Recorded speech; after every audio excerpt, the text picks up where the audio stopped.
ప్రభునందు ప్రియమైన దేవుని వలన దేవుని యొక్క మహాకృపను బట్టి మనమంతా ఆయన సన్నిధి చేరి ఉన్నాం. అందుకే దేవుని మహింపరుస్తూ చేరి వచ్చిన మీ అందరికీ మన దేవుడు రక్షకుడైన యేసు ప్రభునామంలో నా హృదయపూర్వక వందనాలు తెలియజేస్తున్నాను. వాక్యం కొరకు ప్రార్థించినారు. ఆ ప్రార్థనతో ఏకీభవిస్తూ మరొక చిన్న ప్రార్థన చేసుకొని ధ్యానంలోనికి ప్రవేశిద్దాం. వాక్య ధ్యానంలోనికి.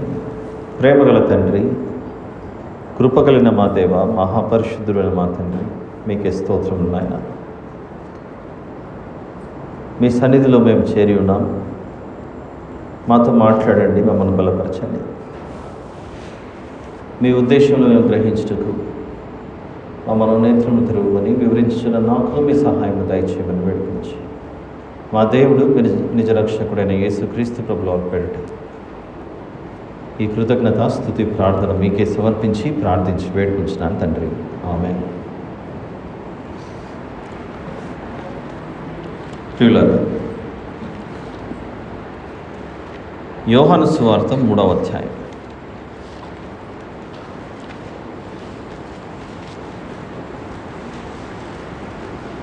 యోహాను సువార్త 3వ అధ్యాయము అనగానే ఒక మంచి రెఫరెన్స్ మనకు గుర్తు రావాలి. ఎన్నో వచనం? 16. Gospel of John, chapter number 3, verse number 16. చాలు సిస్టర్. దేవుడు లోకమును ఎంతో ప్రేమించాను. God so love the world. యోహాను సువార్తలో కనబడుతున్న ఈ వచనం యోహాను సువార్త నుండి ప్రారంభమైన మాటనా,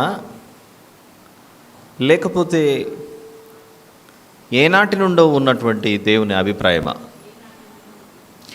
దేవుడు లోకమును ఎంతో ప్రేమించెను అనే ఈ మాట మనకు నూతన నిబంధనలో న్యూ టెస్టిమెంట్లో కనబడుతుంది. కాబట్టి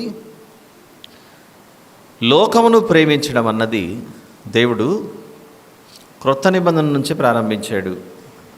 అంతకుముందు ఆయనకు లోకమును ప్రేమించాలనే ఆలోచనే లేదు అని అనవచ్చా? అనలేము. కాబట్టి దేవుడు లోకమును ప్రేమించాలి అనే ఆలోచన ఏనాటిదై ఉండవచ్చు? అది మనకు కొంచెం క్లారిటీ రావాలి. ఈరోజు మనం వినే ఈ మాటలు దేవుని మీద మనకున్నటువంటి అభిప్రాయం పూర్తిగా ఒక నూతన దశకు చేరుకోవాలి. అసలు ఈ భూమిని, అందులో ఉన్నటువంటి ఈ దాని మీద ఉన్నటువంటి ఈ మానవులను ఏ ఉద్దేశంతో చేశాడు? అసలు దేవునికి ఉన్న ఉద్దేశం ఏమిటి? మన ఎడల దేవునికి ఉన్నటువంటి ఆలోచన ఏమిటి? ఏమై ఉండవచ్చు అని వెతికితే ఒకసారి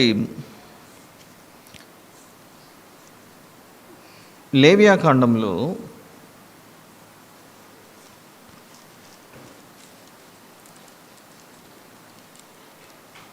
26వ అధ్యాయం.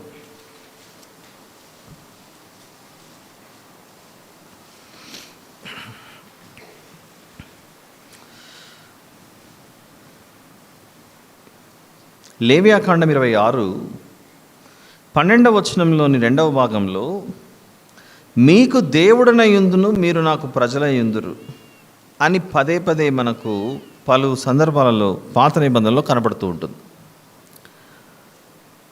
మీకు దేవుడనయుందును, మీరు నాకు ప్రజలయుందురు. ఇది ఇశ్రాయేలీయుల గురించి మాట్లాడుతున్నట్లు ఇక్కడ అనిపిస్తుంది మనకు. అంతేకాకుండా నిర్గమకాండం 19లో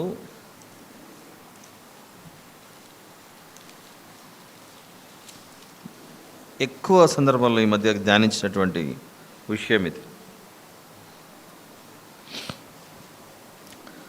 19:6 సమస్త భూమియు నాదే కదా, మీరు నాకు యాజక రూపమైన రాజ్యముగాను, మీరు నాకు యాజక రూపమైన రాజ్యముగాను, పరిశుద్ధమైన జనముగాను, మీరు నాకు పరిశుద్ధమైన జనం అంటున్నాడు. ఎవరితో అంటున్నాడు? ఇశ్రాయేలీలతో అంటున్నాడు. హమ్మింగ్ వస్తుంది లైట్గా ఇక్కడ.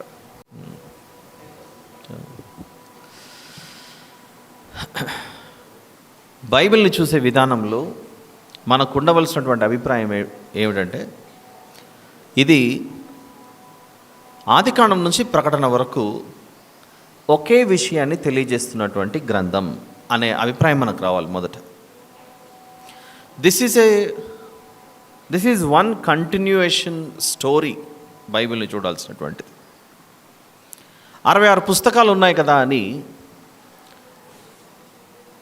66 పుస్తకాలలో ఆదికాండమును సపరేట్గా, నిర్గమకాండాన్ని ప్రత్యేకంగా, లేవియాకాండాన్ని సపరేట్గా, మళ్ళీ అందులో కూడా కొన్ని భాగాలు ఒక్కొక్క గ్రంథంలో అలా బిట్స్ అండ్ పీసెస్గా, పార్ట్స్గా చూసే గ్రంథం కాదు ఇది మనది.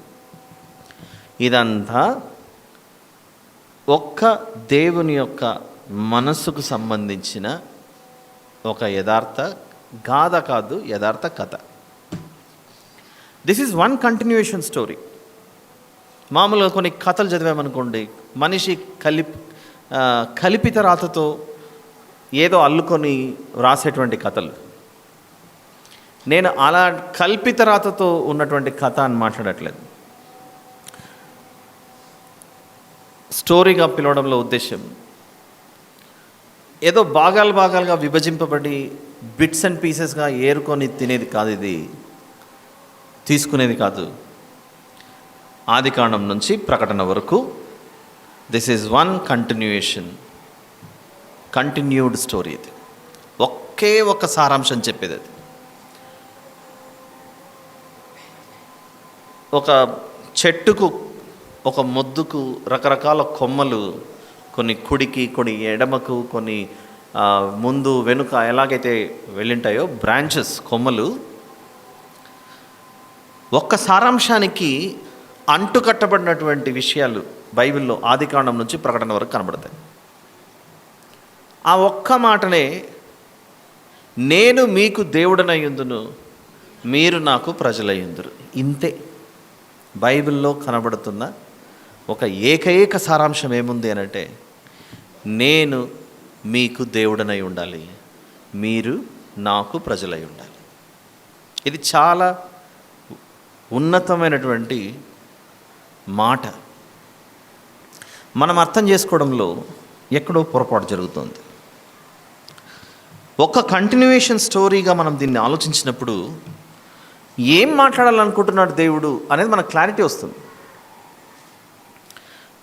దీన్ని వేరు భాగాలుగా విభజించుకుంటూ వెళ్ళిపోయామనుకోండి, అసలు దేవుని మనసు ఏంటో మనకు అర్థం కావడానికి చాలా కష్టపడాల్సి వస్తుంది.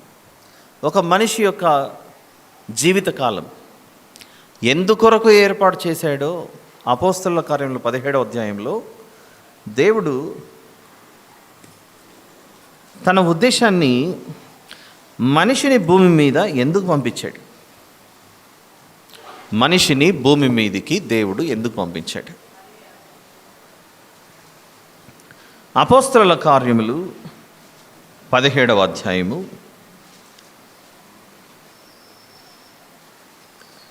27వ వచనం, 26, 27 వచనాలు. మరియు యావత్ భూమి మీద కాపురం ఉండుటకు ఆయన ఒకని నుండి ప్రతి జాతి మనుషులను సృష్టించి, వారు ఒకవేళ దేవునిని తడవులాడి కనుగొందురేమో అని తన్ను వెదకు నిమిత్తము నిర్ణయ కాలమును వారి నివాస స్థలం యొక్క పొలిమేరలను ఏర్పరచాను. చదవండి సిస్టర్. ఆయన మనలో ఎవనికిని దూరముగా ఉండువాడు కాడు. చాలు సిస్టర్. ఆయన మనలో ఎవనికిని దూరంగా ఉండువాడు కాడు. ఈ వచనంలో యావత్ భూమి మీద కాపురం ఉండుటకు ఆయన ఒక్కరి నుండి ప్రతి జాతి మనుషులను సృష్టించాడట. ఎందుకు సృష్టించాడు? దేవుణ్ణి తడవులాడి కనుగొనాలట. దేవునిని తడవులాడి కనుగొనాలి. కాబట్టి ఇక మీద మనం బైబిల్ చదివేటప్పుడు కానీ ధ్యానించేటప్పుడు కానీ ఒక్క దేవుడు ఒక్క ప్రజలం, ఒక్క దేవుడు ఒక్క ప్రజలం అనే ఆ కంటిన్యూయేషన్ స్టోరీగా బైబిల్ ఉంది అన్న విషయంలో మనం ఆలోచిస్తే అప్పుడు చాలా విషయాలు అర్థమవుతాయి మనకు. ఇప్పుడు నేను ఒకటి అడుగుతాను, మీకు దేవుడనయ్యుందును మీరు నాకు ప్రజలయ్యుందురు అన్నాడు. ఎవరితో అన్నాడు? ఇశ్రాయేలుతో అన్నాడు. ఆ మాట మనకు అక్కడక్కడ పాత నిబంధనలో పలుమార్లు కనబడుతూ ఉంటుంది. నేను మీకు దేవుడనయ్యుందును మీరు నాకు ప్రజలయ్యుందురు, నేను మీకు దేవుడనయ్యుందును మీరు నాకు ప్రజలయ్యుందురు. అలా చెప్పుకుంటూ మనం ఈరోజు ద్వితీయోపదేశకాండం కూడా చదివామనుకుంటా, ఉత్తర ప్రత్యుత్తరాలుగా 7వ అధ్యాయం. ద్వితీయోపదేశకాండము 7వ అధ్యాయము 6వ వచనం చూడండి. నీవు నీ దేవుడైన యెహోవాకు, ఎవరితో మాట్లాడుతున్నాడు? దేవుడైన యెహోవాకు ఇశ్రాయేలీయులు ప్రతిష్ఠిత జనమట. అందరూ చూస్తున్నారా బైబిల్? నీవు నీ దేవుడైన యెహోవాకు ప్రతిష్ఠిత జనం, ఇశ్రాయేలీయులు ప్రతిష్ఠిత జనం. నేను మిమ్మల్ని ఏర్పరచుకున్నాను అని చెప్తున్నాడు దేవుడు. ఒకవేళ ఇశ్రాయేలీయులను ఏర్పరచుకొని వారే ప్రతిష్ఠిత జనం అని చెప్పింటే యోహాను సువార్త 3:16 తప్పైపోతుంది కదా. ఆలోచించండి. దేవుడు లోకమును ఎంతో ప్రేమించాను. ఒక చోటేమో నేను లోకాన్నంతటినీ ప్రేమిస్తున్నాను అని చెప్పాడు, మరొక చోటేమో ఇశ్రాయేలులతో మీరు నాకు యాజక రూపమైన దేశం, మీరు నాకు ప్రతిష్ఠిత జనం, ఇలాంటివన్నీ చెప్తున్నాడు. ఇప్పుడు మనకు ఒక క్లారిటీ రావాలి. దేవునికి ఇశ్రాయేలీయులు అంటే ఇష్టమా లేకపోతే లోకం అంటే ఇష్టమా? మరి ఇక్కడ వీళ్ళని ప్రతిష్ఠిత జనం అన్నాడుగా. అందుకే బైబిల్ని ఒక్క కంటిన్యూయేషన్ స్టోరీగా చూడాలి అని చెప్పాను. లోకమును ప్రేమించానని చెప్తున్న దేవుడే, ఓ ఇశ్రాయేలీయులారా మీరు నాకు ప్రతిష్ఠిత జనము, మీరు నాకు యాజక రూపమైన రాజ్యము, నేను ఏర్పరచుకున్న దేశం, మీరు నాకు ప్రజలయ్యుందురు, నేను మీకు దేవుడనయ్యుందును, ఇలాంటి ఎక్స్క్లూజివ్ స్టేట్మెంట్స్ దేవుడు ఇస్తున్నాడంటే మిగిలిన వారితో నాకు పని లేదు, వీరుంటే చాలు అన్నట్లుగా కనబడుతూ ఉంటుంది పాత నిబంధన చదివితే. ఏ జనమునికైనా ఇలాంటి గొప్ప కార్యాలు చేశాడా? సముద్రాన్ని 2 భాగాలు చేయటం, ఆకాశం నుండి మన్నాను కురిపించటం, బండలో నుండి నీళ్ళు ఇవ్వటం, పాలు తేనెలు ప్రవహించే దేశం ఎవరికైనా ఇచ్చాడా అని ఆలోచిస్తే వారే కనబడుతుంటారు అక్కడ. అలా కనబడుతున్నటువంటి వీరు మనకు అనిపిస్తుంది దేవునికి ఇశ్రాయేలీయులు అంటే ఏదో ఒక ప్రత్యేకమైనటువంటి జనాంగం, వారిని ప్రేమిస్తున్నాడు అనే అభిప్రాయం వస్తుంటుంది మనకు. కానీ లోకమును ప్రేమించుచున్న దేవుడు ఎందుకు వారికి అలాంటి ఎక్స్క్లూజివ్ స్టేట్మెంట్స్ ఇచ్చాడు? అది మనకు అర్థమైతే దేవుని మనస్సు ఏంటో మనకు అర్థమవుతుంది. ప్రియులారా, దేవునికి ఇశ్రాయేలీయులు తప్ప మిగిలిన వారు ఎవ్వరు కూడా ఇష్టం లేదు అనే అభిప్రాయం ఒకవేళ మనకు ఎప్పుడైనా వచ్చి ఉంటే కొన్ని సందర్భాలు నేను మీకు చూపించాలనుకుంటున్నాను. యెహోషువ గ్రంథం 2వ అధ్యాయంలో యెరికో పట్టణానికి సంబంధించిన ఒక స్త్రీ కనబడుతుంది అక్కడ. యెహోషువ గ్రంథం 2వ అధ్యాయం. సౌండ్ సరిగా లేదా? సౌండ్ పెంచాలంటున్నా, ఇంగ్లీష్లో చెప్పాలా? Okay. Book of Joshua chapter number 2. యెహోషువ గ్రంథం, book of Joshua chapter number 2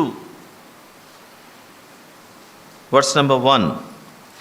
నూను కుమారుడైన యెహోషువ వేగుల వారైన 2 మనుషులను పిలిపించి, మీరు పోయి ఆ దేశమును ముఖ్యముగా యెరికోను చూడుడని వారితో చెప్పి షిత్తీము వద్ద నుండి వారిని రహస్యముగా పంపాను. వారు వెళ్ళి రాహాబును ఒక వేశ్య ఇంట చేరి అక్కడ దిగగా ఆ తర్వాత రాహాబను ఈ స్త్రీ ఇశ్రాయేలీయులను దాచిపెట్టడం, వారి గురించి అనగా దేవుడు వారికి చేసిన గొప్ప కార్యాలను వివరించడం, ఇవన్నీ జరుగుతుంది.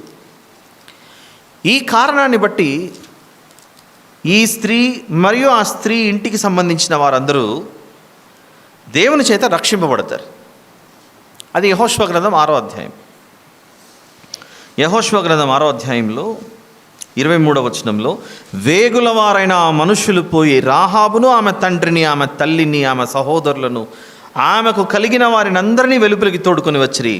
ఆమె ఇంటి వారిని అందరినీ వారు వెలుపలికి తోడుకొని ఇశ్రాయేలీయుల పాలెం వెలుపుట వారిని నివసింపజేసిరి. అలా ఎరికో పట్టణానికి సంబంధించిన రాహాబను స్త్రీ మరియు తన కుటుంబం రక్షింపబడింది, ప్రత్యేకించబడింది. నశించిపోయే వారి మధ్యలో ఈ రాహాబను స్త్రీ మరియు వారి కుటుంబం ఉండలేదు, నశించిపోయే వారి మధ్యలో.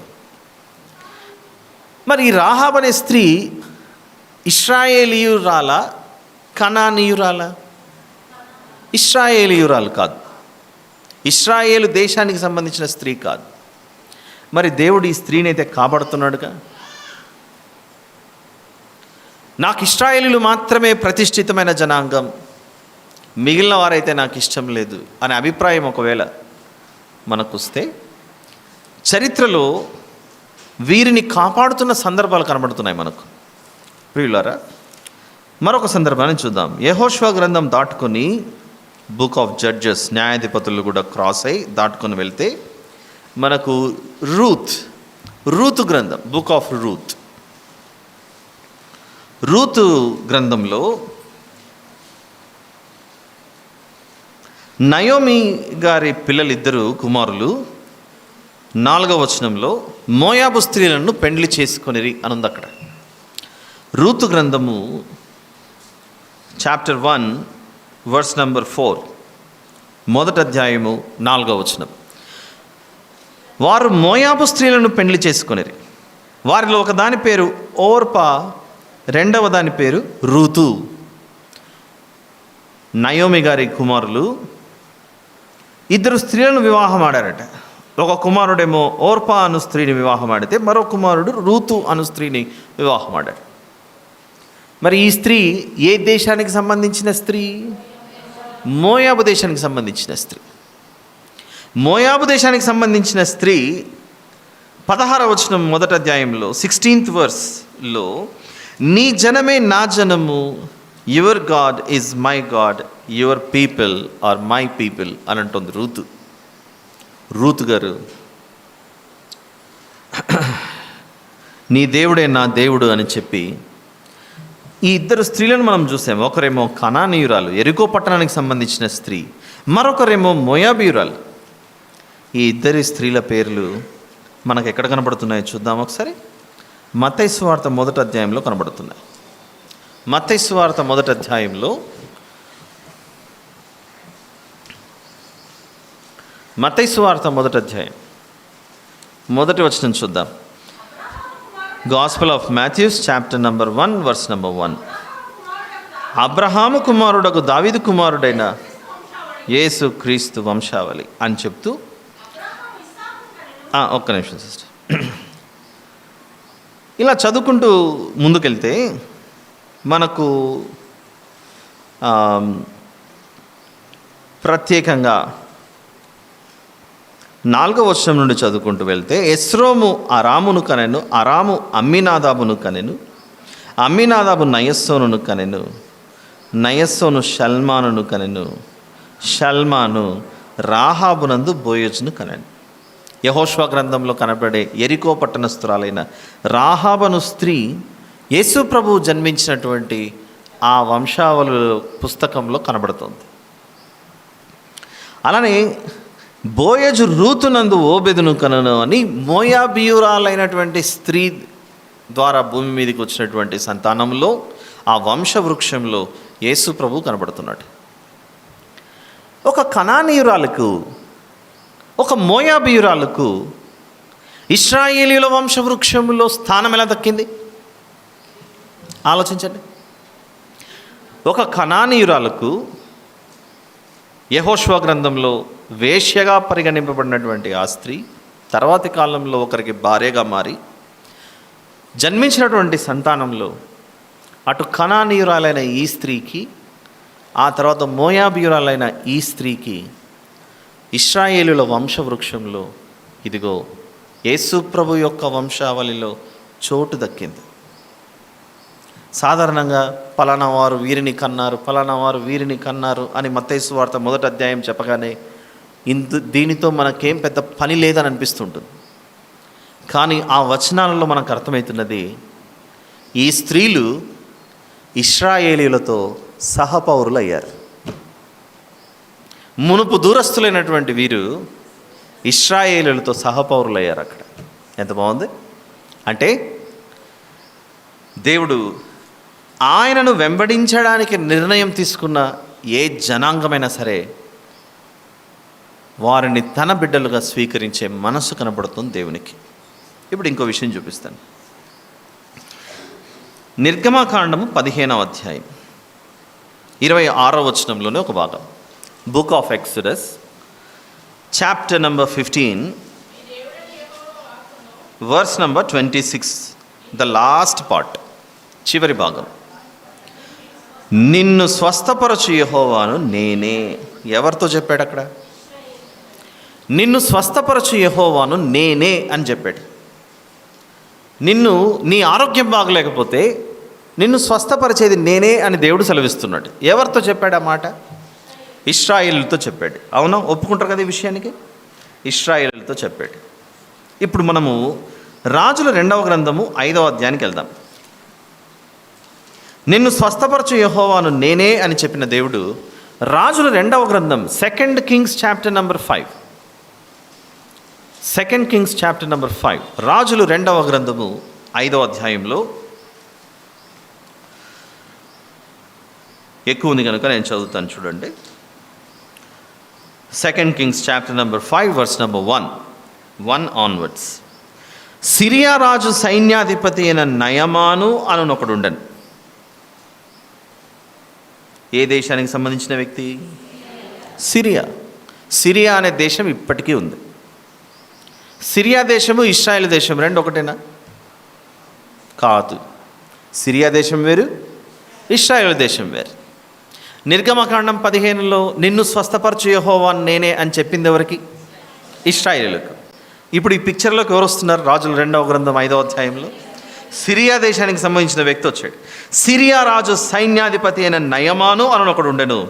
అతని చేత యెహోవాయే సిరియా దేశమునకు జయము కలుగు చేసి ఉండెను. గనుక అతడు తన యజమానుని దృష్టికి గనుడై దయ పొందినవాడాయను. అతడు మహాపరాక్రమశాలి అయి ఉండెను, కానీ అతనికి కుష్ఠరోగం అనేది ఉండేది.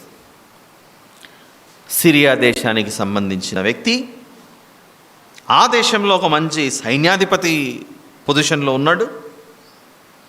ఆ పొజిషన్లో ఉంటూ ఒక రోగంతో బాధపడుతున్నాడు, అది కుష్ఠరోగం.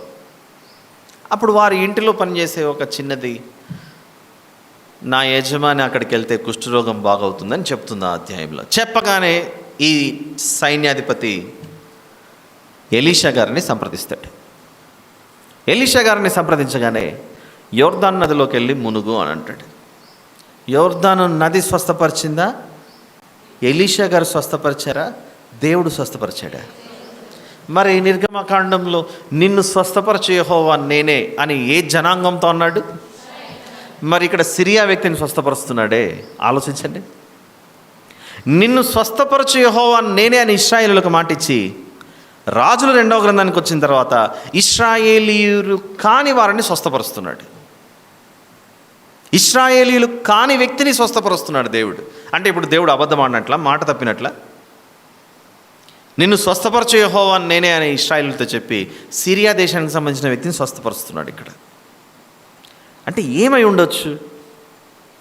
యోహాను సువార్త 3:16 ఆ మాట, అది యోహాను సువార్తది మాత్రమే కాదు, అది ఏనాటి నుండో ఉన్న మనసు అనేది. అందుకే 91 కీర్తనలో మహోన్నతుని చాటున 91 సామ్ నంబర్ 91 ఫస్ట్ వర్స్, మహోన్నతుని చాటున నివసించువాడే సర్వశక్తిని విశ్రమించువాడే. ఆ మహోన్నతుని చాటున నివసించాలని ఏ జనాంగం నిర్ణయం తీసుకున్నా కూడా అందరూ క్షేమంగా భద్రంగా జీవిస్తారు. అనే సందేశం ఉంది అక్కడ. మనం దేవుని గురించిన విషయాలను ఆలోచించే విధానంలో మార్పు రావాలి.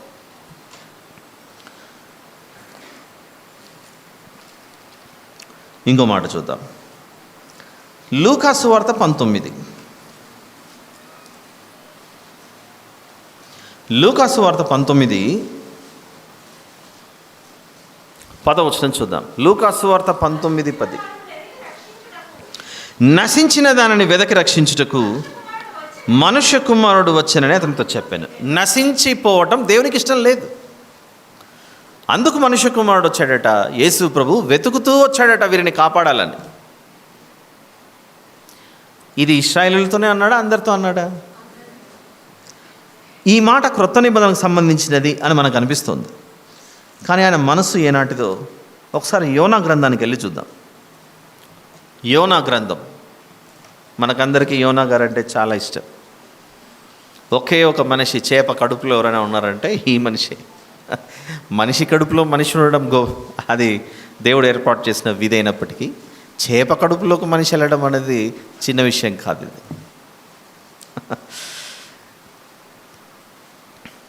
యోనా గ్రంథం 1వ అధ్యాయంలో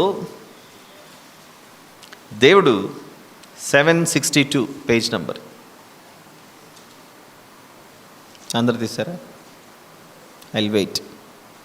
పేపర్లు ఇంకా అలా అలా శబ్దం వస్తున్నాయంటే నేను ఇలా వెయిట్ చేస్తాను. Okay. Book of Zona chapter number 1 మొదటి 2 వచనాలు చూద్దాం. యెహోవా వాక్కు అమిత్తయి కుమారుడైన యోనాకు ప్రత్యక్షమై ఇలాగూ సెలవిచ్చాను. నీనేవా పట్టణస్థుల దోషం నా దృష్టికి ఘోరమాయను గనుక నీవు లేచి నీనేవే మహాపట్టణమునకు పోయి దానికి దుర్గతి కలుగునని ప్రకటింపుము. చాలు సిస్టర్. దేవునికి ఎందుకో మనసులో బాధ పుట్టింది, దుఃఖం కలుగుతుంది. ఏమిటా దుఃఖం? నీనేవే అనే ఒక పట్టణం ఉంది. ఆ పట్టణంలో ప్రజలు చాలా దుర్మార్గులైపోయారు. నా దృష్టికి వారి పాపం ఘోరమైపోయింది. భరించలేనంతగా నా ఉగ్రత సిద్ధంగా ఉంది వారి మీద కుమ్మరించడానికి. అయితే చివరి అవకాశంగా యోనా, నువ్వు ఒక పని చేయి, త్వరలో నశించిపోయే అవకాశం ఉంది, నువ్వు వెళ్ళి వారికి ప్రకటించు అని చెప్పాడు. ఆ తర్వాత యోనా గారు నీనేవాకి వెళ్ళకుండా తార్షీషుకు పోవడం, అక్కడి నుంచి అదంతా మనకు చిన్నప్పటి నుంచి విన్నదే. కానీ నీనేవా పట్టణం అన్నది ఇశ్రాయేలు భూభాగంలో భాగం కాదు. అది ఇశ్రాయేల్ దేశానికి సంబంధించినది కాదు. ఇది ఫర్ ఎగ్జాంపుల్ మనం ఇండియాలో ఉన్నామండి.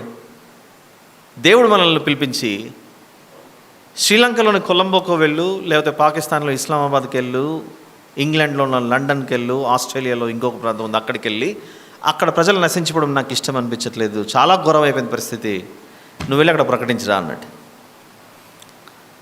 అంటే ఇప్పుడు యోనా గారు ఎక్కడికి వెళ్ళాలి? తన సొంత దేశం నుండి మరో దేశానికి వెళ్ళాలి. మరో దేశమైన నీనేవా పట్టణస్థులు ఇశ్రాయేలీలు కారు కదా. ఇశ్రాయేలీలు కానప్పుడు చచ్చిపోతే పోనీలే అని వదిలేసి ఉండొచ్చుగా. కానీ దేవుడు ఏం చేశాడంటే ఇశ్రాయేలు దేశంలో నుండి ఒక ప్రవక్తను పంపించాడు. ఎక్కడికి? నశించిపోయే వారి వద్దకు, నీనేవా పట్టణానికి పంపించి అక్కడ నీనేవా పట్టణంలో యోనా గారు సువార్త చెప్పిన తర్వాత వెంటనే వారు మనస్సు మార్చుకొని దేవుని పాద సన్నిధికి బూడిదలో కూర్చున్నారు. ప్రభువా, చంపక ప్రభువా, మేము మంచివారంగా మారుతాం తండ్రి అని. చూద్దాం అక్కడ 3వ అధ్యాయం 10వ వచనంలో దేవుని మనస్సు మారుతుంది.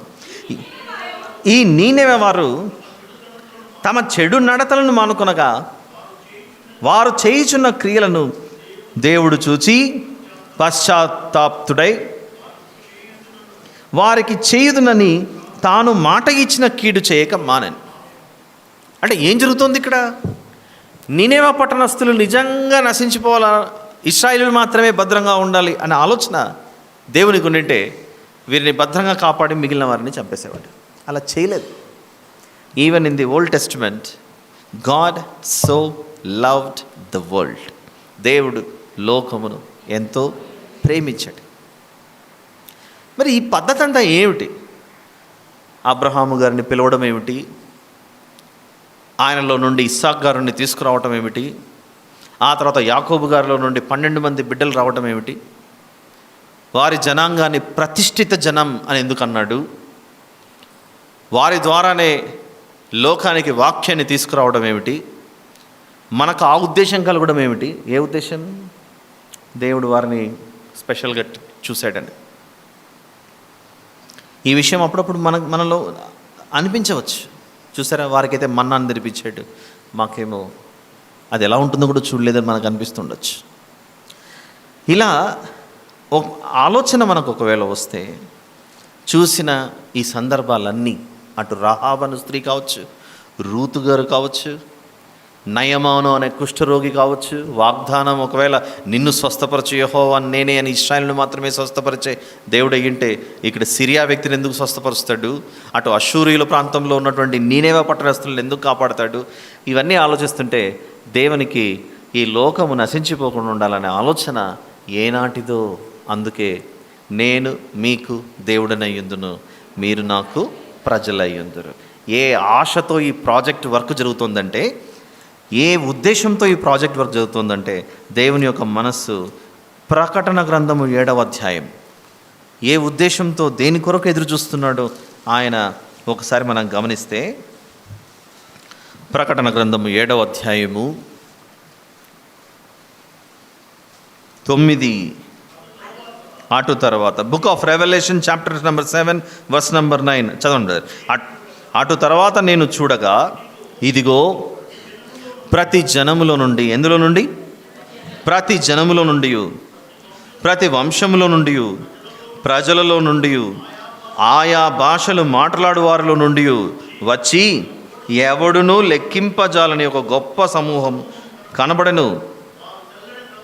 వారు తెల్లని వస్త్రములు ధరించుకున్నవారై ఖర్జూరపు మంటలు చేత పట్టుకుని సింహాసనం ఎదుటను గొర్రెపిల్ల ఎదుటను నిలువబడి, సింహాసనాసీనుడైన మా దేవునికిని గొర్రెపిల్లకును మా రక్షణకై స్తోత్రమని మహాశబ్దముతో ఎలుగెత్తి చెప్పిరి. ఎంత బాగుంది చూడండి ఇది. మా దేవునికి నీ గొర్రెపిల్లకును మా రక్షణకై స్తోత్రమని మహాశబ్దముతో కొందరు చెప్పారట. కొందరా? అనేకమా? అనేక మంది. అక్కడ లెక్కింపజాలని ఒక గొప్ప జన సమూహం. ఎవరు ఈ లెక్కింపజాలని మనుషులు? ఆ 9వ వచనంలో ప్రతి జనములో నుండి వచ్చినవారు, ప్రతి వంశములో నుండి వచ్చినవారు, ప్రతి ప్రజలో నుండి వచ్చినవారు, ఆయా భాషలు మాట్లాడిన వారు అందరూ కూర్చొని మా దేవునికి స్తోత్రం అని చెప్తున్నారట. ఇక్కడ మనమంతా కూర్చున్నామండి. ఇక్కడ తమిళ్ మాట్లాడేవారు లేరా? ఉన్నారుగా. కన్నడ మాట్లాడేవారు లేరా? ఉన్నారుగా. తెలుగు మాట్లాడేవారు ఉన్నారుగా. అందరము ఉన్నాం. ఆయా భాషల్లో ఉన్న మనం అందరము ఒక్కచోట కూర్చొని ఇప్పుడు మనం అందరం ఏం చేస్తున్నాం? మా రక్షణకై స్తోత్రం అని మనం చెప్పట్లేదా? చెప్పండి. అంటే దేవుని యొక్క ఉద్దేశం, ఆనాడు వారిని ప్రతిష్ఠిత జనాంగంగా ఏర్పరచుకొని లోకానికి ఏదో నేర్పించాలనుకున్నాడు. God selected or chosen Israelites not for privilege but for some purpose. కొందరు డాక్టర్ చదువుతుంటారు. వాళ్ళ దగ్గరికి వెళ్ళి, అమ్మ మీరు ఎందుకు చదువుతున్నారు తల్లి డాక్టర్ చదువు అంటే, మేము డాక్టర్ అయిన తర్వాత మా మమ్మీకి, మా డాడీకి, మా తమ్ముడికి, మా చెల్లెలకి, మా అక్కకు, మా వీళ్ళందరికీ మేము ట్రీట్మెంట్ ఇస్తామండి, అందుకే చదువుకుంటున్నాం అంటారా? చెప్పండి. ఎవరెవరికి ట్రీట్మెంట్ ఇవ్వాలి డాక్టర్? రంగు, భాష, కులం, వంశం ఏ భేదం లేకుండా అందరికీ పేషెంట్గా వస్తే ఖచ్చితంగా ట్రీట్మెంట్ ఇవ్వాల్సినటువంటి మోరల్ ఆబ్లిగేషన్, నైతిక బాధ్యత వారి మీద ఉంది. అలానే ఒకరు బిఎడ్, ఎంఎడ్ చదువుతున్నారు. మీరు ఎందుకు టీచర్ చదువుతున్నారండి అని అంటే, మాకు చిన్న పిల్లలు ఉన్నారండి ఇంట్లో, వాళ్ళు కొద్దిసేపు ఒక 1 year 2 years తర్వాత నర్సరీ అయిపోయి LKG, UKG, first class, second క్లాస్కి వస్తారు, వాళ్ళకి చదువు చెప్పడానికి మేము బీఈడి చదువుతున్నాం అంటారా వాళ్ళు? ఒక్క టీచరు ఒక్క క్లాస్ రూము 30 మంది విద్యార్థులు. ఆ 30 మంది విద్యార్థులు అన్ని కులాలకు సంబంధించిన వారు ఉంటారా, లేకపోతే వాళ్ళ పిల్లలే ఇంట్లో నుంచి వచ్చి క్లాస్ రూమ్లో కూర్చొని ఉంటారా? 1 teacher many students, 1 teacher many students, 1 doctor many patients. ఒక ఇంజనీర్ ఉన్నాడు, సివిల్ ఇంజనీరింగ్ చదువుకున్నాడు, బిల్డింగులు కట్టే నైపుణ్యత. నేను మా ఇంటికి మాత్రమే బిల్డింగులు కట్టుకుంటానండి అన్నాడు అనుకోండి, మిగిలిన ప్రపంచంలో ఉన్న ప్రతి మనిషి ఫుట్పాత్ మీద టెంట్ వేసుకొని బ్రతకాల్సిందే. అంటే ఈ ఇంజనీర్కి ఉన్నటువంటి రెస్పాన్సిబిలిటీ, ఎవరెవరికైతే ఆ స్కిల్ లేదో, ఆ నాలెడ్జ్ లేదో, చక్కగా పేపర్ మీద డయాగ్రామ్ వేసి అన్నీ చేసి ఇల్లులు నిర్మించడానికి ఆ పనిలో నిమగ్నం అయిపోవాలి. 1 person catering the support to many. ఒక్క మనిషి లేదా ఒక్క వ్యక్తి, ఒక ప్రొఫెషన్లో ఉన్నటువంటి వ్యక్తి ఇంతమందికి ఉపయోగపడుతున్నాడు. మరి ఈ వ్యక్తి ఆ స్కిల్ ఎలా నేర్చుకున్నాడు, ఆ జ్ఞానం ఎక్కడి నుంచి వచ్చిందంటే ఈ వ్యక్తిని మించిన వారు అతను నేర్పించారు కనుక. ఈ వ్యక్తి డాక్టర్ అయ్యాడంటే డాక్టర్ కంటే పైన ఉన్న మరొక వ్యక్తి ఎవరో వాళ్ళకి చదువు నేర్పించారు. ఈ వ్యక్తి ఇంజనీర్ ఎలా అయ్యాడంటే ఇతని కంటే పైన ఉన్న వ్యక్తిని నేర్పించాడు.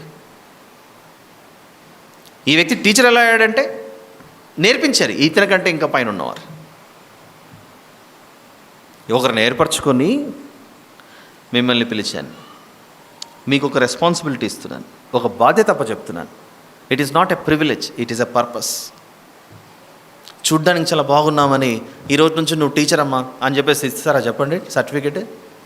చూడడానికి డ్రెస్ వేసుకొని యూనిఫామ్ వేసుకొని డాక్టర్ది స్టెటస్కోప్ పెట్టుకుంటే from today onwards your a doctor, please go and serve and treat patients అన్నారంటే ఆ తర్వాత పేషెంట్ డెడ్ బాడీ కూర్చుంటాడు అక్కడ. పరిస్థితి ఇది పరిస్థితి. It's not uniform, it's not stethoscope. You have to be trained first. ఏ విషయంలో నువ్వు ఎన్నిక కాబట్టావు. అనేక మంది అవిశ్వాసుల మధ్య దేవుని గురించి ఆలోచిస్తున్నటువంటి ఒక వ్యక్తిని ఎంచుకున్నాడు, అబ్రహాం గారిని ఎంచుకొని పిలిచి ఆ రోజు చెప్పాడు, ఈ ఆశీర్వాదం నీకొక్కనికే కాదు. ఆదికాండం 12వ అధ్యాయంలో భూలోక వంశములని నీ వలన ఆశీర్వదింపబడును అని చెప్పాడు. అక్కడ చూద్దామన్నమాట. దేవుడు లోకమును ఎంతో ప్రేమించెను అనే మాట ఏదైతే ఉందో ఆ లోకానికి సంబంధించి అబ్రహాం గారితో ఏ రోజు చెప్పాడో చూడండి. అక్కడ 3వ వచనం, book of Genesis chapter number 12, book of Genesis chapter number 12 verse number 3.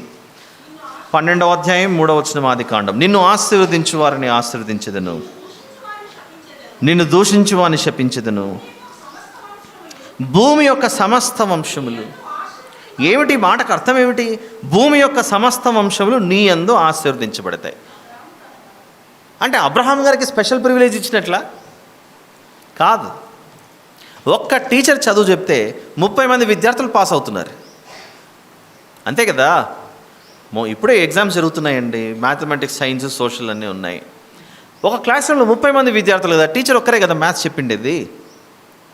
కానీ ఎంతమంది పాస్ అయిపోతున్నారు అంటే సరి చదువుకోకపోతే వారి గురించి మాట్లాడట్లేదు లేండి, ఇప్పుడు ప్రస్తుతానికి కదా అప్రస్తుతం. పాస్ అవ్వడానికి 30 మందికి 30 టీచర్లా, 30 మందికి ఒక టీచరా? 30 మందికి ఒక టీచర్. అంటే ఈ టీచర్లో తనలో ఉన్నటువంటి జ్ఞానం, తనలో ఉన్నటువంటి నైపుణ్యత మొత్తం తన పిల్లలు ఎవరైతే క్లాస్ రూమ్లో చదువుకుంటున్నారో వాళ్ళకి నేర్పిస్తోంది లేదా నేర్పిస్తున్నారు. ఒక్కరు చెప్పడం వలన ఎంతమంది విద్యార్థులు 30 మంది ఉంటే ఒక తరగతి గదిలో ఒక్కరు చెప్పడం వలన ఎంతమంది పాస్ అయి బయటకు వస్తున్నారు? 30 మంది బయటకు వస్తున్నారు. అంటే మొదట సబ్జెక్ట్ ఎవరికి వచ్చింది? అబ్రహాం గారికి వచ్చింది. ఇక్కడ క్లాస్ రూమ్లో టీచర్కి వచ్చింది, ఎవరో నేర్పించారు. ఆ తర్వాత ఆ టీచర్ ఎంతమందికి ఆశీర్వాదకరంగా మారింది? ఆ టీచర్ ఎంతమందికి ఆశీర్వాదకరంగా మారిందంటే 30 మందికి ఆశీర్వాదకరంగా మారింది. ఒక్క డాక్టర్, రోజుకి ఎంతమంది పేషెంట్లు వస్తారు రద్దీగా ఉన్న హాస్పిటల్లో? ఒక్క డాక్టర్ నేర్చుకోవడం వలన, ఒక్క వ్యక్తి నేర్చుకోవడం వలన ఎంతమంది ఆరోగ్యాలు బాగుపడుతున్నాయి? ఒకవేళ వీళ్ళే లేకపోతే, నేర్చుకున్న వాళ్ళు వీళ్ళే లేకపోతే వీళ్ళందరూ ఏమైపోతారంటే పేషెంట్లు డెడ్ బాడీ అవుతారు, చదువులేని స్టూడెంట్స్ ఇంకా భ్రష్టు పట్టిపోతారు. ఇలా చెప్పుకుంటూ పోతే ఒక ఇంజనీర్ లేకపోతే మనమందరము ఏ చెట్టు కొమ్మ లేకపోతే టెంటో వేసుకొని బ్రతకాల్సిన పరిస్థితి. ఒక్క సివిల్ ఇంజనీర్ లేకపోతే మాకేమండి మేస్త్రీలు ఉన్నారు, కాంట్రాక్టర్లు ఉన్నారంటే వాళ్ళకు కూడా ఏదైనా అవసరమైతే చెప్పాల్సింది ఆ ఇంజనీరే కదా. How one person is becoming blessing for many in our real లైఫ్లో జరుగుతున్నాయి. ఇక్కడ ఒక్క వ్యక్తి అనేక మందికి ఎలా ఉపయోగపడుతున్నాడు చూడండి. అలా దేవుడు, నేను మీకు దేవుడనై ఉందును, మీరు నాకు ప్రజలై ఉందురు అనే ఈ స్టేట్మెంట్ కేవలం ఈ టీచర్కి మాత్రమే వర్తిస్తుందా, ఆ బిడ్డలకు వర్తించదా? ఆలోచించండి. నేను మీకు దేవుడనై ఉందును, మీరు నాకు ప్రజలై ఉందురు అనేది ఆ స్టేట్మెంట్ ఇశ్రాయేలులకు మాత్రమే కాదు, భూలోక వంశములన్నీ, భూలోక జనాంగములన్నీ, భూలోకంలో ఉన్న ప్రతి భాష మాట్లాడే వారందరూ వచ్చి ప్రకటన గ్రంథం 7వ అధ్యాయంలో ఏం చెప్తున్నారు? మా దేవునికిని, గొర్రెపిల్లకును, సింహాసనాసీనుడైన మా దేవునికిని స్తోత్రమని ఎలుగెత్తి చెప్తున్నారు. సరే, ఇప్పుడు ఇంత చెప్పిన తర్వాత ఇంకొక డౌట్ రావచ్చు మనకు. అబ్రహాం గారిని పిలిచిన వెంటనే, ప్రభువా నేనెక్కడ వస్తా ప్రభువా, ముందు అక్కడెక్కడున్న పరిస్థితులు అన్నీ చెక్ చేసుకుని ఆ తర్వాత మా ఆవిడని తీసుకొస్తానులే అని అనలేదు ఆయన. ఉన్న పాటున సారమ్మగా తీసుకొని వెళ్ళిపోయాడు. చూడని దేశానికి ప్రయాణం కట్టాడు. చూడని ప్రదేశానికి ప్రయాణం కట్టి తర్వాత ఇదిగో కుమారుని బలిచ్చేయని అనగానే ఇస్సాకు గారిని తీసుకెళ్ళి బలిస్తున్నాడు. అక్కడ ఏ విశ్వాసంతో? దేవుని యొక్క శక్తి సామర్థ్యాలను ఎరిగి సంపూర్ణ విధేయత చూపించే ఆ స్వభావం అబ్రహాం గారిలో కనపడింది. అప్పుడు వాగ్దానం చేశాడు, అబ్రహామా నీ బిడ్డలకి ఇస్తానని. ఇప్పుడు మనకు ఒక డౌట్ వస్తుంది, వారినే ఎందుకు ఏర్పాటు చేసుకొని మిగిలిన వారిని టీచర్గా చేయకుండా స్టూడెంట్స్కి ఎందుకు చేశాడు? ఎందుకు చేశాడంటే వీళ్ళకు జీవితం అంటే ఏవో తెలియకుండా ప్రవర్తించారు. ఎన్నిసార్లు వారికి ఉపదేశించినా మేమైతే నీ మాట వినమని తిరుగుబాటు చేసినటువంటి పరిస్థితుల్లోకి వెళ్ళిపోయింది. మిగిలిన జనాంగాలు ఏం చేశారో చూద్దాం ఒకసారి. ఏం చేశారో లేవియాకాండము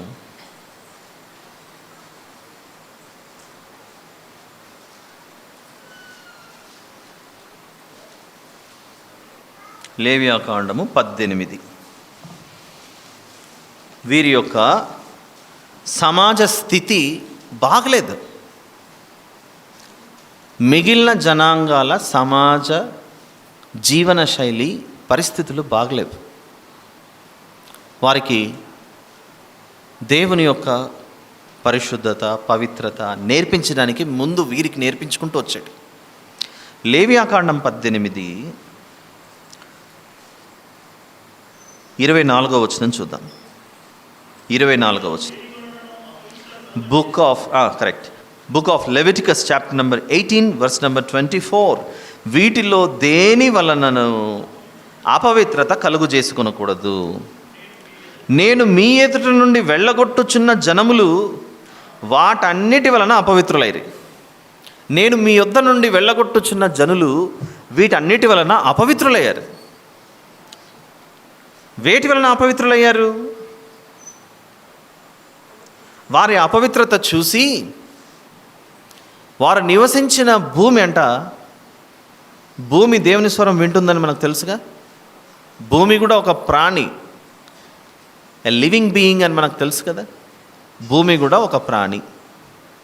కోరహు కుటుంబాన్ని, కోరహును మింగే అని చెప్పగానే నోరు తెరిచి మింగేసింది.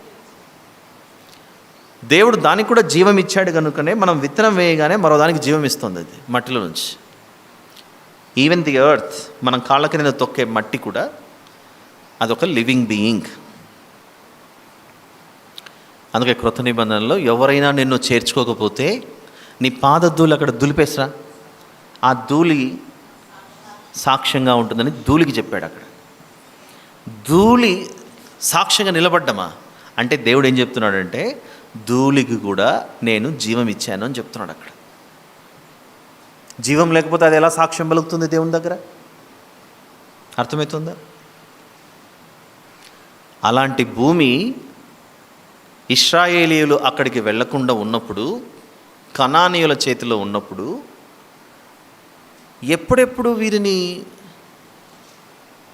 నా మీద నుంచి తొలగించుకోవాలి, వామిట్ చేయాలి, కక్కేసేయాలి అని పంపించేయాలన్నట్లు ఎదురు చూసిందట ఆ కనాను భూభాగం. చూడండి, అదే రాస్తుంది అక్కడ 25వ వచనం. ఆ దేశము అపవిత్రత కలది గనుక. అసలు మనకు దేవుడు పాలు తేనెలు ప్రవహించే దేశం వారికి ఇచ్చాడు అని మనం చదువుకుంటున్నాం ప్రతిసారి. కానీ ఆ దేశం పరిస్థితి చూడండి, ఆ దేశము అపవిత్రత కలది, అంత అపవిత్రమైపోయింది. అది పాలు తేనెలు ప్రవహించే దేశం భయంకరంగా అయిపోయిందట వీరి చేతిలో. వీటిలో దేని వలనను అపవిత్రత కలుగు చేసుకోనకూడదు. 24th verse. నేను మీ ఎదుట నుండి వెళ్ళగొట్టుచున్న జనములు వాటన్నిటి వలన అపవిత్రులైరి. ఆ దేశం అపవిత్రత కలది గనుక నేను దాని మీద దాని దోష శిక్షను మోపుచున్నాను. ఆ దేశమందు కాపురమున్న వారిని వెళ్ళగ్రక్కి వేయుచున్నది. ఏమిటి ఆ పదాలకు అర్థం? ఇశ్రాయేలీయులు అక్కడికి వెళ్ళి స్థిరపడడానికి గల కారణం, అంతకు మునుపున్న జనములు చేసిన అసహ్యమైన కార్యాలు. చివరికి దాన్ని మోస్తున్న భూమి ఎప్పుడెప్పుడు వీరికి వెళ్ళగక్కి వేద్దామా అని ఎదురు చూసిందట. ఏం చేశారో ఆ పైన చాలా చాలా భయంకరమైన ఉన్నాయి ఈ ఈ ఆచారాలు ఆ దేశాలలో. ఏం చేశారు వీళ్ళు అని ఒకటి చూద్దాం. ఒక చిన్న పని చూద్దాం. 21వ వచనం చూద్దాం. 18:21. నీవు ఏ మాత్రమును నీ సంతానమును మోలెకు అంటే ఎవరు? కింద ఫుట్ నోట్లో చూడండి, అమ్మోనీయుల దేవత. నీవు ఏ మాత్రమును నీ బిడ్డలను మోలెకు నిమిత్తము అగ్నిగుండమును దాటనీయకూడదు. అగ్నిగుండంలో దాటి వేయడమే కాదు, పిల్లలను తీసుకెళ్ళి అగ్నిగుండంలో వేసేవాళ్ళు వీళ్ళు. హైదరాబాద్లోనే ఒక వారం 10 రోజుల క్రితం అనుకుంటా, లేదా 2 వారాల క్రితం, ఒక గేటెడ్ కమ్యూనిటీలో బిడ్డ ఏడుస్తోంది, కుమార్తె, 2 ఏండ్ల పాప వచ్చింది. మీరు చూశారు న్యూస్లో. ఉన్న పాటున తల్లి తగలబెట్టిందండి ఆ బిడ్డని. హైదరాబాద్లో మొన్న 2 వారాల క్రితము జరిగినటువంటిది, వార్తల్లో వచ్చిందిగా. ఈ బిడ్డ ఏడుస్తుంటే ఏ కారణాన్ని బట్టి ఏడుస్తుందో తల్లి ఓదార్చకుండా ఏదో పోసి మంట పెట్టి సజీవ దహనం చేసిన తల్లి ఈ హైదరాబాద్లో. ఇంత జరుగుతున్న, ఎన్నో అవేర్నెస్ ప్రోగ్రామ్ జరుగుతున్న, చేతులతో తన బిడ్డను తానే చంపుకుంది. అంటే మనుషుల్లో ఇప్పటికీ అలాంటి వాళ్ళు ఉన్నారు. మన దేవుడు ఎంత గొప్ప దేవుడో మీకు ఒక విషయం చెప్తాను. హేబెలు గారిని కయ్యను చంపేశాడు, రక్తం ఒలికించబడింది. అప్పుడు దేవుడు ఏమంటాడు? రక్తము భూమిలో నుండి మొరపెడుతుంది అని అంటాడు. రక్తము హేబెలు గారిది. ఒక నిర్దోషమైన వ్యక్తిని ఒక వ్యక్తి చంపగానే ఆ వ్యక్తి తరపున ఎవరు నిలబడ్డారు? దేవుడు నిలబడి కయ్యూనును తీర్పులోకి తీసుకొచ్చాడు. ఈ ఇశ్రాయేలీయులు కాని ప్రజలలో మొలెకుకు తమ సంతానమును దాటించే అలవాటట. దాటించే పదం ఉంది అక్కడ. వాస్తవానికైతే అగ్నిలో వేసి కాల్చేవారు వీళ్ళు. బిడ్డల్ని ఇవ్వగానే తీసుకెళ్ళి బలి. ఒక్క హేబేలు గారి రక్తం ఉలికించబడితే చంపిన కయ్యూను విడిచిపెట్టలేదు దేవుడు. అక్కడ దేవుడు న్యాయస్తుడా? కయ్యూను పట్టుకున్నందుకు దేవుడు న్యాయస్తుడుగా కనబడట్లేదా? కనబడుతున్నాడుగా, మంచి దేవుడుగా కనబడుతున్నాడుగా. తమ్ముడిని చంపాడే ఈ హంతకుడు, నరహంతకుడు అని కయ్యూను పట్టుకున్నాడు. మరి మన దేవుడు మంచి దేవుడుగా అనిపించట్లేదా? మనకు మంచి దేవుడుగా కనబడుతున్నాడు. అలానే ఈ చుట్టుపక్కల జనాంగాలలో ఒక బొమ్మను చేసుకోవడము, అగ్నిని ఏర్పాటు చేసుకోవడము, దానిలో దాటుకుంటూ మరి పిల్లల్ని వేసి దాంట్లో వేయడము, ఇవన్నీ చేస్తుంటే ఈ పిల్లల స్వరాలు, ఈ పిల్లల ఆర్తనాదాలు, ఈ పిల్లల ఏడుపులు ఎవరు నిలబడాలి? వారి పక్షాన ఎవరు కాపాడాలి ఈ జనాంగాలని? దేవుడు నిలబడితే తప్పంటారా? అందుకే వారిని ఐగుప్తులో నుండి బయటికి తీసుకొని వచ్చి సీనాయి కొండ వద్ద కూర్చోబెట్టి, నా మనస్సు పరిశుద్ధత పవిత్రత అంటే ఏంటో నేర్పిస్తున్నాను, మీరు కూర్చొని వినండి. ఫస్ట్ వాక్యమును దేవుడు యాకోబుకి ఇచ్చాడు, సమస్త దేశ ప్రజలకు వీరు యాజకులుగా ఉండటానికి. ఇంత చెప్పాడుగా. ఇంత చెప్తే ఇశ్రాయేలులు ఏం చేయాలి? మా దేవుడు ఇవన్నీ చెప్పాడండి, మనం ఇలానే బ్రతకాలని చెప్పాలి. కానీ మనందరికీ బాగా పరిచయం ఉన్న హిజ్కియా గారు తెలుసుగా, దేవునికి ప్రార్థన చేయగానే ఆయుష్ను పెంచాడుగా. హిజ్కియా గారి యొక్క నాన్న, తండ్రి, వాళ్ళ ఫాదర్, వాళ్ళ డాడీ. హిజ్కియా అంటే ఏ దేశం అండి? ఇశ్రాయేలీయుడు, యూదా దేశానికి రాజు. ఆ రాజు వాళ్ళ నాన్న అంటే ఈయన రాజు కానప్పుడు వాళ్ళ డాడీనే రాజు. ఆయన ఎలా ప్రవర్తించాడో చూద్దాం ఒకసారి. ఆహాజు, దినవృత్తాంతములు 2వ గ్రంథం, దినవృత్తాంతములు 2వ గ్రంథం, దినవృత్తాంతములు 2వ గ్రంథం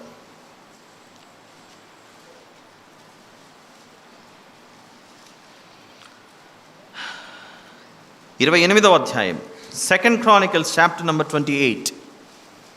దినవృత్తాంతములు 2వ గ్రంథం, 2 Chronicles చాప్టర్ నెంబర్ 28. ముగించుకుందాం, ఇంకొక 5-10 నిమిషాల్లో ముగించుకుందాం. ఎక్కువ ఉంది కనుక నేను చదువుతాను, మొదటి నుంచి చదువుతున్నాను. ఆహాజు ఏలన ఆరంభించినప్పుడు, ఆహాజు ఎవరో కాదు, హిజ్కియా గారి తండ్రి. హిజ్కియా గారు రాజు అవ్వనప్పుడు ఈయననే రాజు.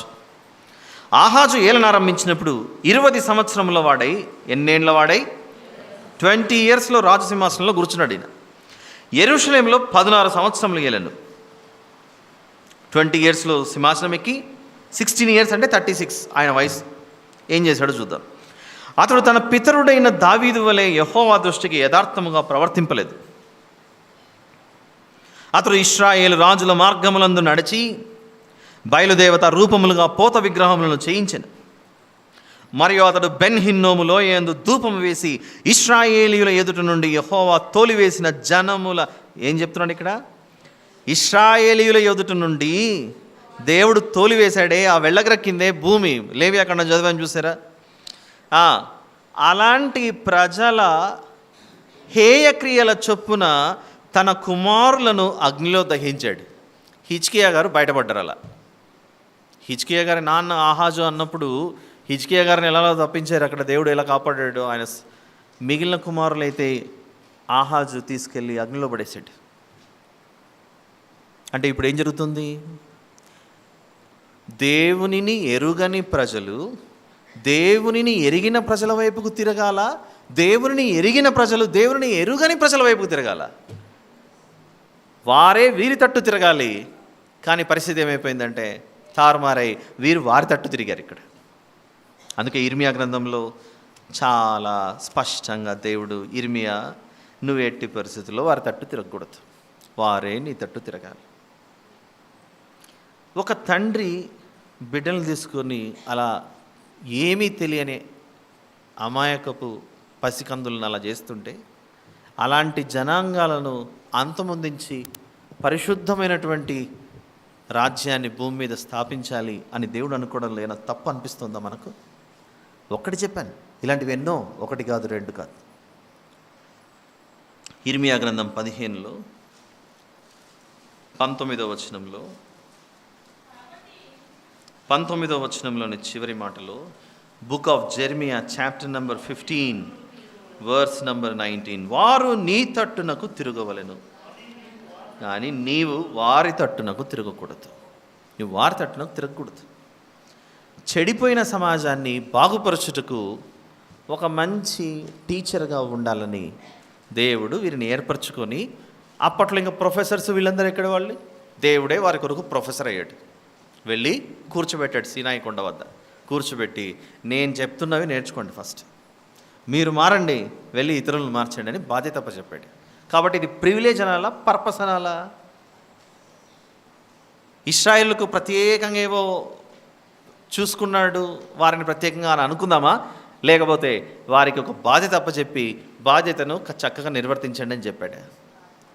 మరి ఈ ఆహాజు అనే రాజు ఇలాంటి ఎందరో మార్గం తప్పిపోతే ఇంకా చివరికి ఎవరు రావాల్సి వచ్చి నేర్పించాల్సి వచ్చింది? నమ్మిన వారు అమ్మేశారు.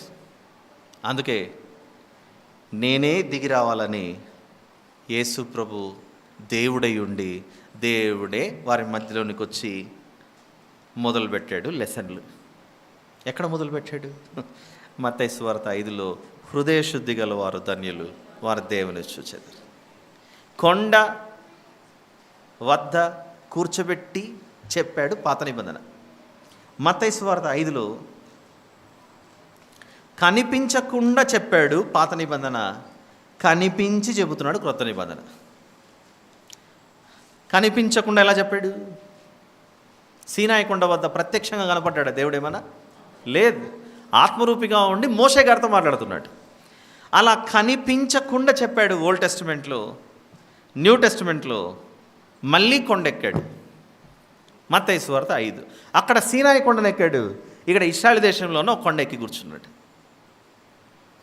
మత్తయి సువార్త 5 ఆయన మొదటి వచనం నుండి, gospel of Matthews chapter number 5, ఆయన జనసమూహములను చూచి, సీనాయి కొండ వద్ద కూడా జనసమూహములే కదా కూర్చున్నది. రూబేను గోత్రం నుండి బెన్యామీను గోత్రం వరకు అందరూ కూర్చున్నారు అక్కడ. మోషే గారిని పిలిచి మాట్లాడుతున్నాడు అక్కడ జనసమూహములను చూసి మీరు కొండ వద్ద కూర్చొని మాట్లాడుతున్నా అంటున్నాడు అక్కడ. సేమ్ మళ్ళీ ప్యాటర్న్ ఇక్కడ రిపీట్ అవుతుంది. ఏం జరుగుతుంది ఇక్కడ? ఆయన జనసమూహములను చూచి కొండ ఎక్కి కూర్చుండగా ఆయన శిష్యులు ఆయన ఎంతకు వచ్చి, అప్పుడు ఆయన నోరు తెరిచి ఇలాగ బోధింపసాగాను. ఆత్మ విషయమే దీనులైన వారు ధన్యులు, పరలోక రాజ్యం వారిది, దుఃఖపడు వారు ధన్యులు, వారు ఓదార్చబడుతున్నారు. మళ్ళీ లెసన్ స్టార్ట్ అయింది. నిర్గమకాండం 19:20లో మొదలైన లెసన్ మళ్ళీ ఇక్కడ స్టార్ట్ అవుతుంది. అక్కడేమో దృశ్యమైనటువంటి సంఘటన, ఇక్కడేమో ఏ దృశ్యమైన సంఘటన? సీనాయి కొండ అవన్నీ ఏమో చూస్తూ కూర్చున్నారు, ప్రత్యక్ష గుడారం ఇలాంటివన్నీ. ఇక్కడేమో ఏకంగా ఆయనే శరీరధారిగా వచ్చి కూర్చున్నాడు. కనిపించని దేవుడు పాత నిబంధన, కనిపించిన దేవుడు మనిషిగా క్రొత్త నిబంధన. పిల్లల్ని తీసుకెళ్ళి అగ్నిగుండంలో వేస్తున్నారు. ఎవరికి ఇస్తున్నామంటే మా బిడ్డను మొలెక్కి ఇస్తున్నామండి అన్నాడు. మొలెక్కు అనే దేవునికి అప్పగించారట. ఇంకొక బిడ్డను తీసుకెళ్ళి ఇంకో దాంట్లో వేశారు. ఏం చేస్తున్నారంటే మీ బిడ్డలు అంటే ఆ దేవతకి ఇచ్చామన్నాడట. కాదండి మీరు పిండి వంటలు అవి ఇవన్నీ చేసుకొని వెళ్తున్నారు కదా, అక్కడ పోయి పెడుతున్నారు, ఎవరికి ఇస్తున్నారంటే పలానా దానికి ఇచ్చేస్తున్నాం అని చెప్తున్నారట. అందుకు లెసన్ నెంబర్ 1 ఏంటంటే, లెసన్ నెంబర్ 1, నేను తప్ప వేరొక దేవుడు మీకు ఉండకూడదు. 10 ఆజ్ఞలలో మొదటి ఆజ్ఞది. అర్థమవుతుందా మీకు? ఏదో బలవంతపు రుద్దడం కాదా మాట, స్టేట్మెంట్. 10 ఆజ్ఞలలో మొదటి ఆజ్ఞ, 10 కమాండ్మెంట్స్లో ఫస్ట్ కమాండ్మెంట్ రీజన్ ఏంటంటే, నేను కాకుండా మీరు ఇంకొకరికి భక్తులుగానో విశ్వాసులుగానో మారి వారిని దేవుడు అనుకుంటే అవి మిమ్మల్ని మింగేస్తున్నాయి, మీ బిడ్డలను మింగేస్తున్నాయి, మీ యొక్క ధాన్యమంతటిని తినేస్తున్నాయి. మీకు ఇచ్చేవేమి ఉండవు, అవే మీవన్నీ తీసేసుకొని మింగేయడమే. మీకు ఇచ్చే దేవుడు గొప్పోడు అవుతాడా, మిమ్మల్ని మింగేసేవాడు దేవుడు అవుతాడా? ఆలోచించండి అని చెప్తున్నాడు అక్కడ. నేను తప్ప వేరొక దేవుడు మీకు ఉండకూడదు అని అంటే, మిగిలిన దేవుడు వాళ్ళ బిడ్డల్ని కాజేస్తున్నాడు. మిగిలిన దేవుళ్ళు ఆ కాలంలో చాలా అసభ్యకరంగా ప్రవర్తించారు. అందుకే లెసన్ నెంబర్ 1 చెప్పాడు, I should be the only God for you because I take care of you. నేను మిమ్మల్ని జాగ్రత్తగా చూసుకుంటాను. మీ బిడ్డల ప్రాణాలు తీసుకునే వాడిని కాదు నేను.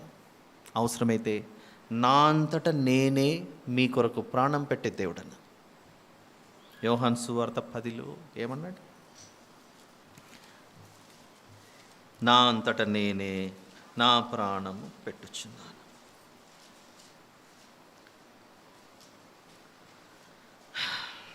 పది 18 gospel of John chapter number 10 verse number 18, ఎవడును నా ప్రాణము తీసుకున్నాడు, నా అంతటా నేనే దాన్ని పెట్టుచున్నాను.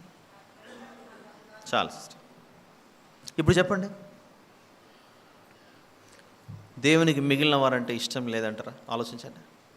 మనం ఇష్టం ఉంది గనుకనే మనకు ఒక మంచి మార్గాన్ని చూపించండి.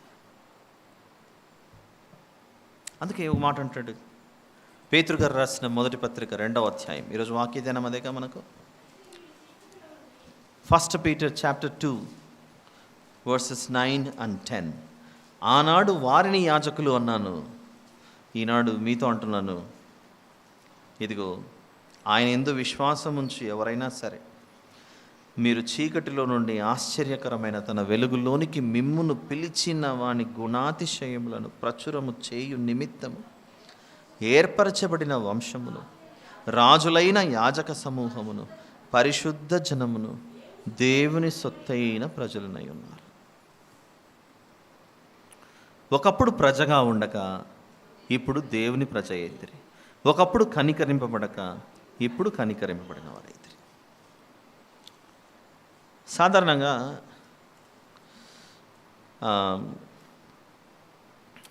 చదువు చెప్పే వాళ్ళ దగ్గర 2 పుస్తకాలు ఉంటాయి, 3 ఉంటాయి, వాస్తవానికి అయితే 3 ఉంటాయి చదువు చెప్పే వాళ్ళ దగ్గర.